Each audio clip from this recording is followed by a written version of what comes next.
Welcome to Corpstruction, the podcast of the Tulsa District U.S. Army Corps of Engineers. We're at the very beginning of the holiday rec season here at Tulsa District, here at Skytook Lake, and I'm here with Cassi Free. Cassi is the advocate for water safety behind Andy's Law, and she's here talking to us about the dangers of carbon monoxide in motorized vessels. Thank you for joining us for Corpstruction, Cassi. Thank you for having me. Okay, Cassi, can you talk about where this begins and talk about how Andy's Law, what went on to? So, Andy passed away June 6, 2020.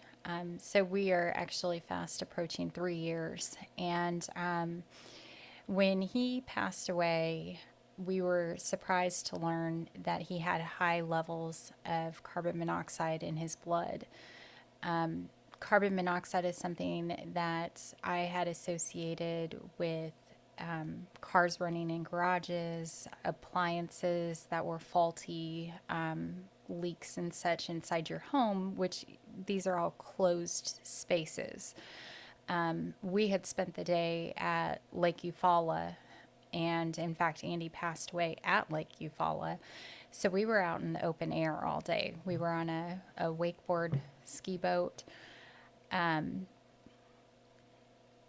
It's not the place that most people think of when they think of carbon monoxide poisoning. So when we did get our answer that his passing was as a result of the carbon monoxide poisoning, I started searching to find out how this happens in an open air environment, and through that came to push for something to be in place to notify other people so that they're not caught like we were. And the way this happens is that when you're on a motorized vessel, especially if you're going through areas where there's not a lot of wind or you're not, where there's not a lot of like movement of airflow, or Sure. where you're going through the same area. I guess carbon monoxide is actually slightly lighter than air, so it tends to settle. It can hang out in the air. It can hang out in the air for several hours. It accumulates. So it's not just something that's there and gone. It moves with air, and in the human body, it binds to the blood cells, which are supposed to be carrying the oxygen. And so when the carbon monoxide bonds to it, it prevents oxygen from being carried. It's colorless, odorless, tasteless. The human body can't detect it. Except for the symptoms that occur.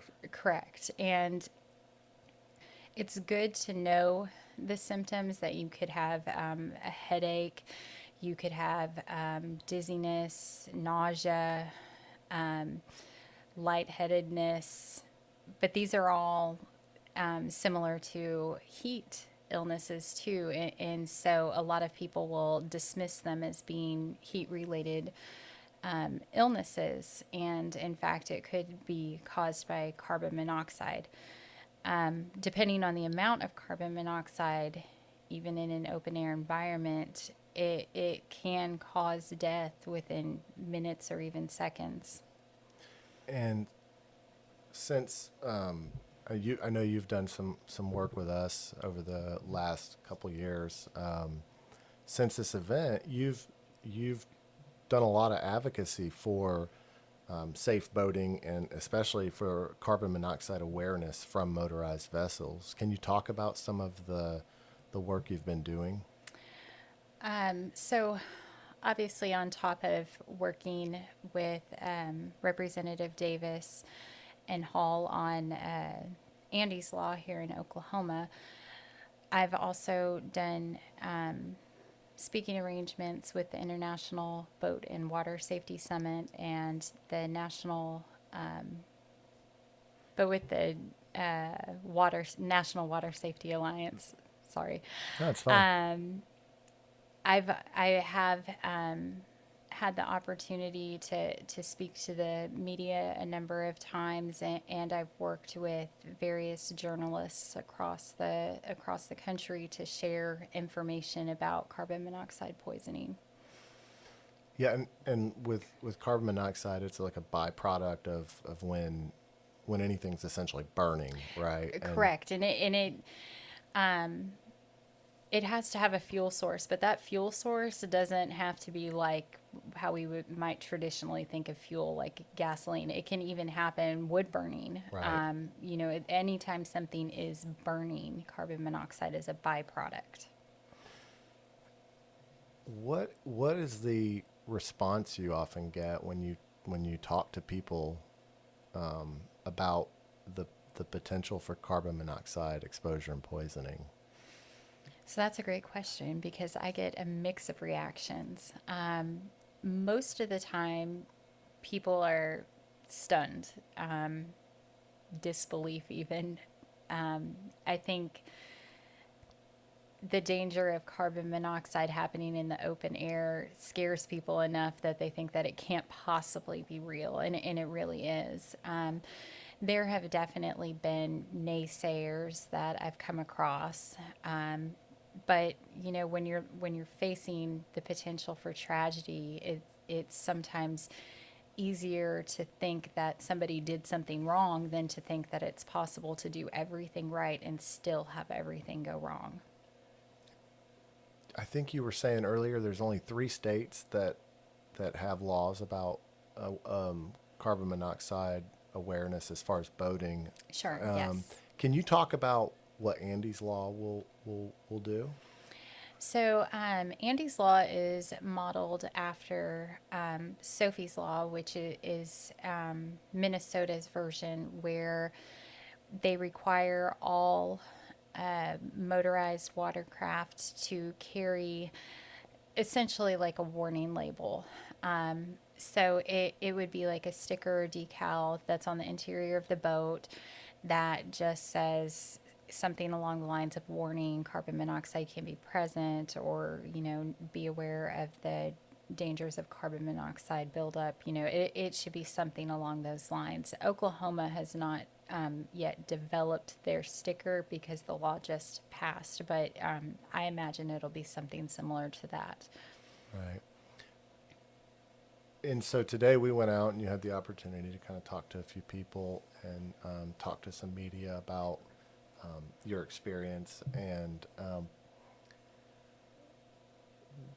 what do you think? Why do you think people are sometimes, they just don't want to believe that that's possible?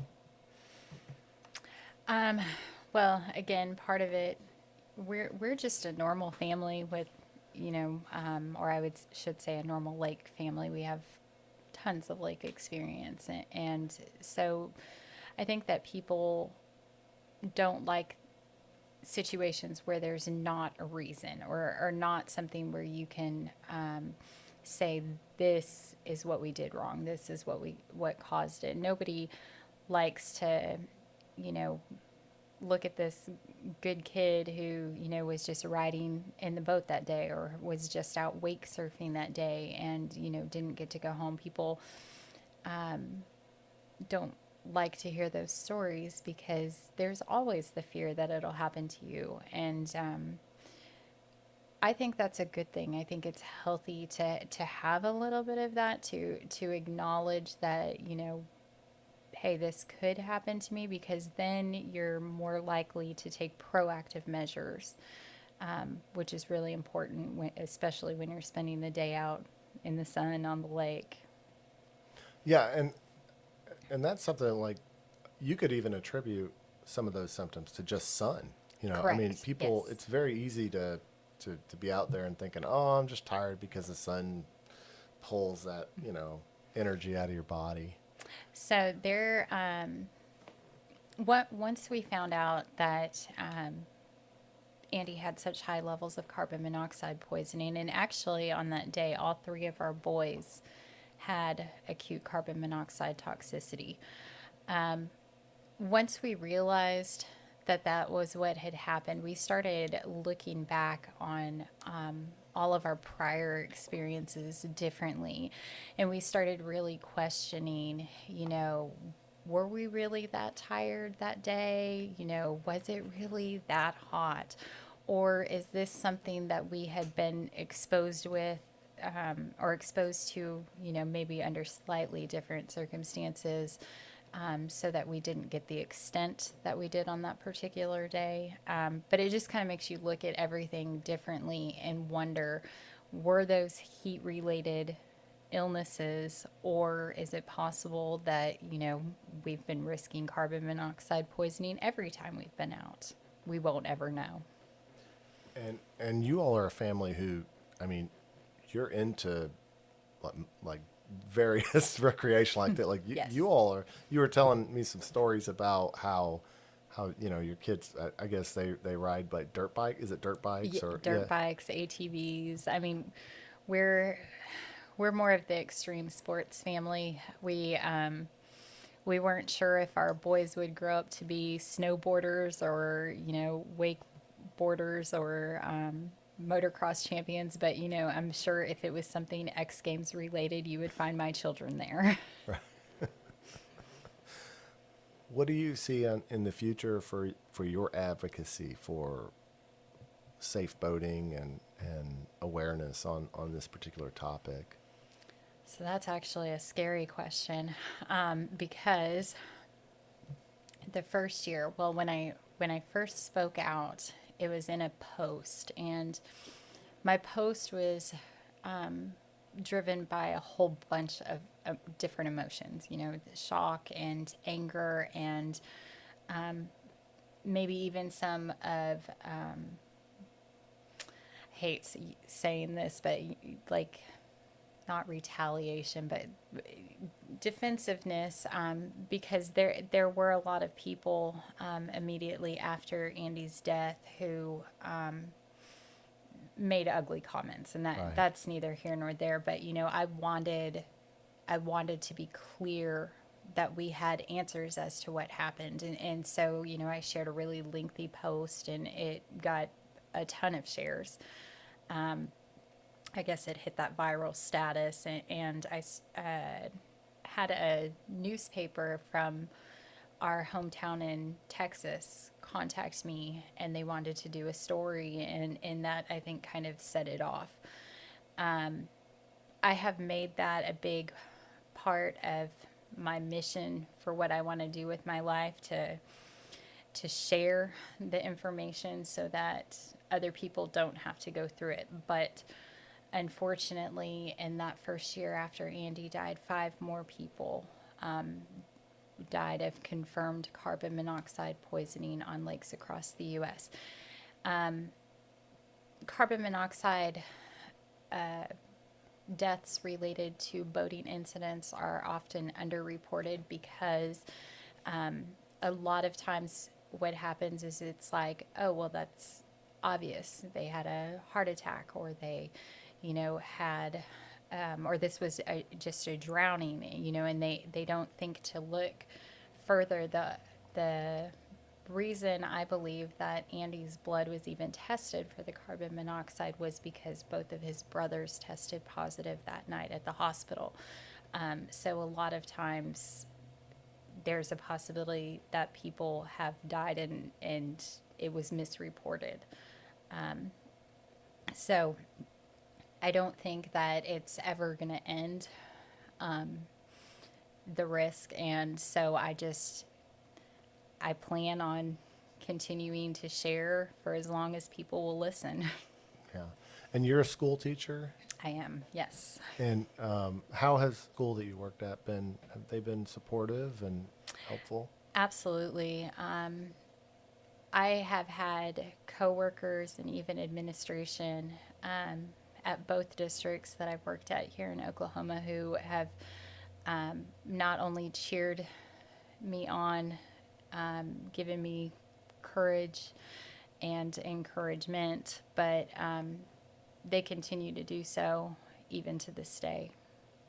So do you talk to your kids in school about it at all, or as far as the the potential dangers of carbon monoxide? Or So I did have that conversation with my high school students in Broken Arrow, um, especially since, the news of Andy's story went public. Students obviously knew about it, and they had questions. So we definitely had those discussions. I think I put a healthy fear in a couple of them, and that's okay. I haven't really had that talk. I've transitioned down to elementary school now. right, of course. And so those are kind of big conversations. But interestingly enough, I was thinking about, we do fire safety week with the kids, and the fire departments will come and talk to the kids about, stop, drop, and roll, and making sure mom and dad check the smoke alarms, and I feel like that would be a good place with elementary kids to insert information about carbon monoxide. And maybe that's something that will come in the future. What message do you want to most get out there ultimately when it comes to this topic? I think that I really have two. The first being that it can happen to you. It's really, really easy to put on the rose-colored glasses and think that bad things just can't happen to you.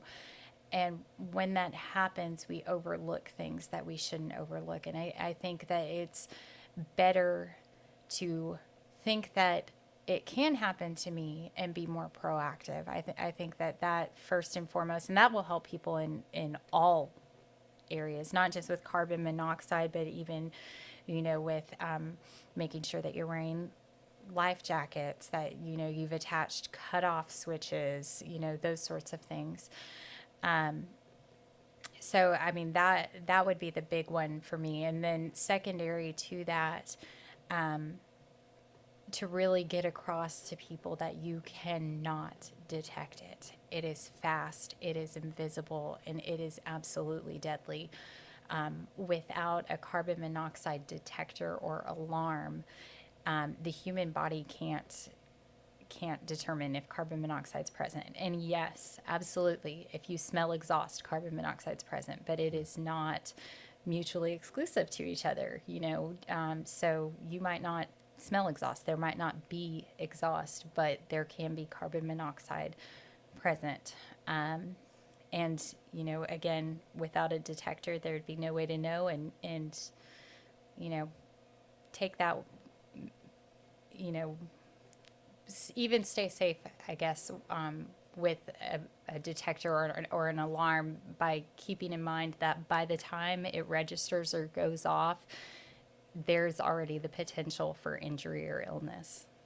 And you had worked with some agencies to create some signage.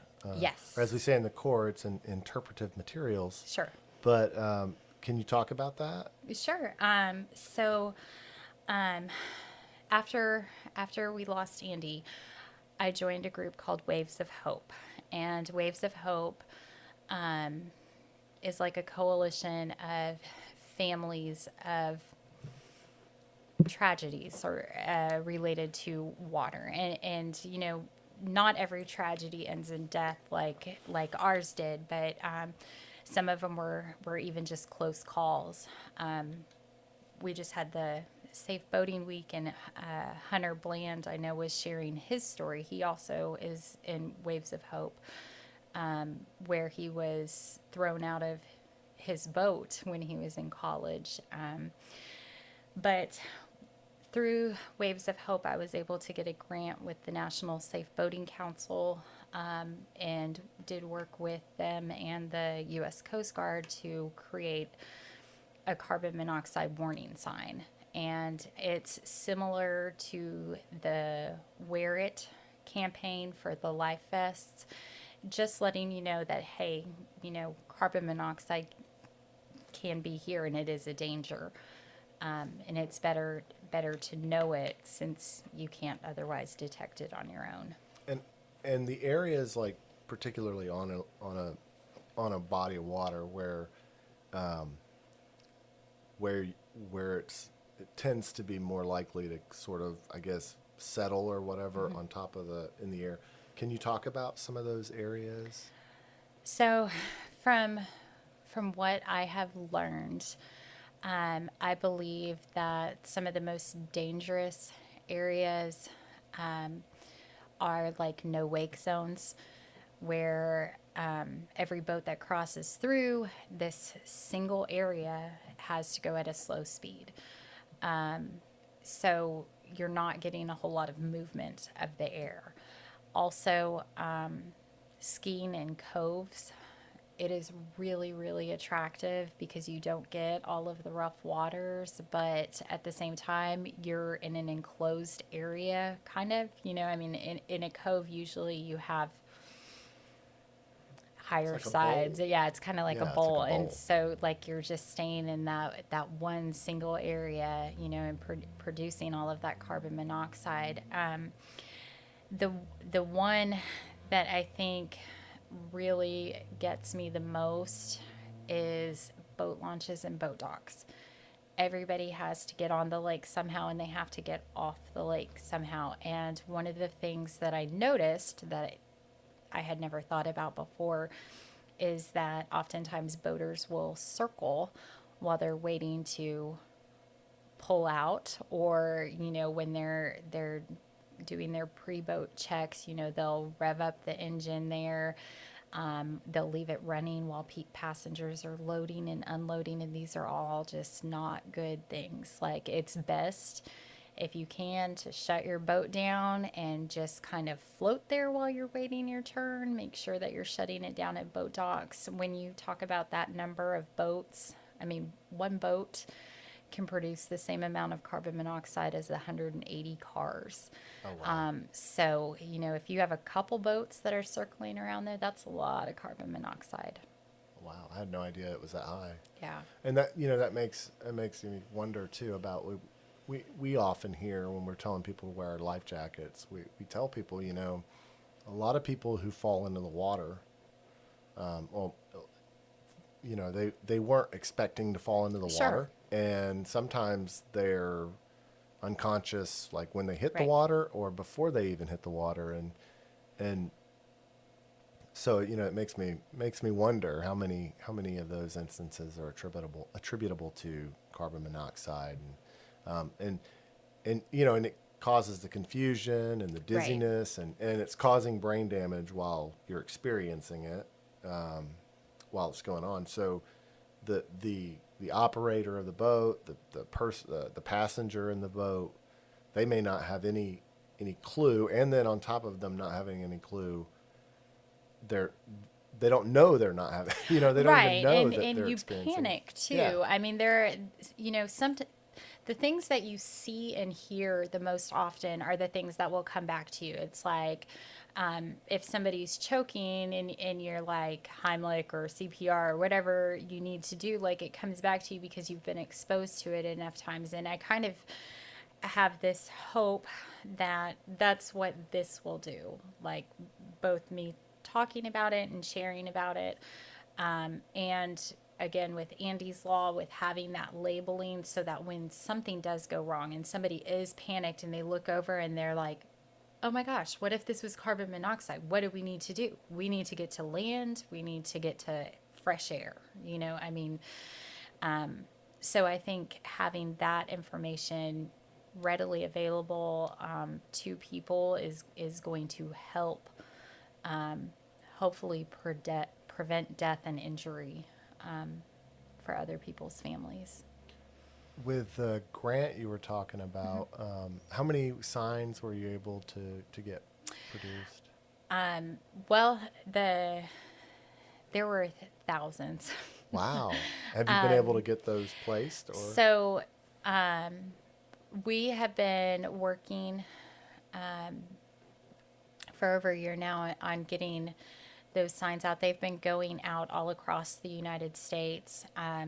The National Safe Boating Council, had those available, and I believe they are still available on, their web store. It's free.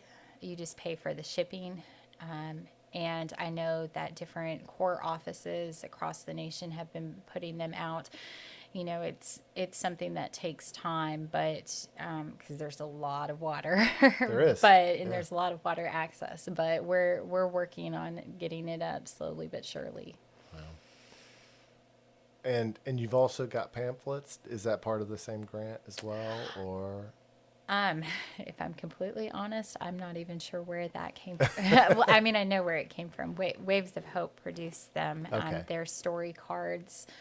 And so for each family and for what they went through, like it tells the story, and gives information on where you can find more information if you so desire. And so like ours tell the story of what happened to Andy on the day that he passed away, what we learned, what to look for, and it redirects to both the National Safe Boating Council and to our website, which is thelittledude.org. And I try to keep that updated with information about Andy and his dreams, and also everything that we've been working on since. What have I not asked you that I should have asked you? That's a great question. That's why I always ask it. That's probably my least favorite question. That's like ask when somebody asks you, Any like, questions? what are you not good at? Or like, oh no. Or I don't know. I mean, I think it would be good for people to know, when you have little kids on the boat, the back seat is not the best place for them. I understand that there is a seat there. Its intended purpose is for people to sit in, but it's not the place that you want your kids. The closer you can keep your kids to the driver, the better. And you know what? It's good for them. It keeps them out of the sun. It keeps them within, arm's reach of the person operating the boat. I think it's important to know too that frequent breaks are good, and that includes taking time, like go take lunch on the shore, get off the boat, because if you had a tailwind following you, like you've got a buildup of carbon monoxide on your boat. Even if you shut the engine down, you're not going to get fresh air. Get off the boat, go have some lunch. Everybody wants to make the most use of their time, and as a mother of 3 boys, they never wanted to stop. They always wanted to keep going, and I encouraged it, and looking back, I think that many times we just overdid it. So take those breaks. It's okay. You can always come back to it. And then parents, listen to your kids. Like if they're acting like they're hot and tired, it's time to go. Take them off. Well, I really appreciate you taking the time to sit down and talk to us about this. I enjoyed having the opportunity to spend the afternoon with you and talk to some people about boater safety and water safety and the carbon monoxide exposure and how that can affect people when they're on the water. So thank you so much for your time, Thank Cassi. you for having me. Thank you for joining us for Corpstruction. Corpstruction is a production of the Tulsa District U.S. Army Corps of Engineers Public Affairs Office. This episode of Corpstruction was brought to you by the Skiatook Lake Office of the Tulsa District. Thanks for joining us. Have a great day.